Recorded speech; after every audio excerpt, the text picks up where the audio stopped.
বিশেষ ব্যবস্থাপনায় মালয়েশিয়ায় পাসপোর্ট পেলেন ২৭,০০০ প্রবাসী বাংলাদেশি।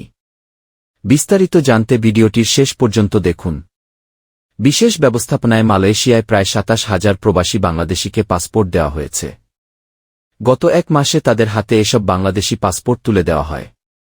সোমবার ১০ ফেব্রুয়ারি এক বিজ্ঞপ্তিতে বিষয়টি জানিয়েছে কুয়ালালামপুরের বাংলাদেশ হাইকমিশন। বিজ্ঞপ্তিতে বলা হয়েছে, মালয়েশিয়ায় এক মাসব্যাপী ১-২ জানুয়ারি থেকে ১০ ফেব্রুয়ারি ২০২৫ পর্যন্ত বিশেষ ব্যবস্থায় ২৬,৯৬১ জন প্রবাসীর কাছে পাসপোর্ট বিতরণ করেছে কুয়ালালামপুরের বাংলাদেশ হাইকমিশন। গত ১-২ জানুয়ারি থেকে বিশেষ ব্যবস্থায় পাসপোর্টটি বিতরণ শুরু করে হাইকমিশন। এর ধারাবাহিকতায় ১-৪ জানুয়ারি থেকে ২-০ জানুয়ারি পর্যন্ত নিরবচ্ছিন্নভাবে প্রতিদিন সকাল ৯টা থেকে রাত ১০টা পর্যন্ত সরকারি ছুটির দিনসহ হাইকমিশন থেকে হাতে হাতে পাসপোর্ট বিতরণ করা হয়েছে। এছাড়া অনলাইন অ্যাপয়েন্টমেন্টের ভিত্তিতে মোবাইল কনসুলার টিমের মাধ্যমে প্রতিটি ছুটির দিনে রাজধানী কুয়ালালামপুরের বাইরের বাংলাদেশি প্রবাসী অধ্যুষিত শহর যেমন পেনাং, জহর বারু, মেলাক্কা, কুয়ান্তান ও কেলাং শহরে পাসপোর্ট বিতরণ করা হয়েছে।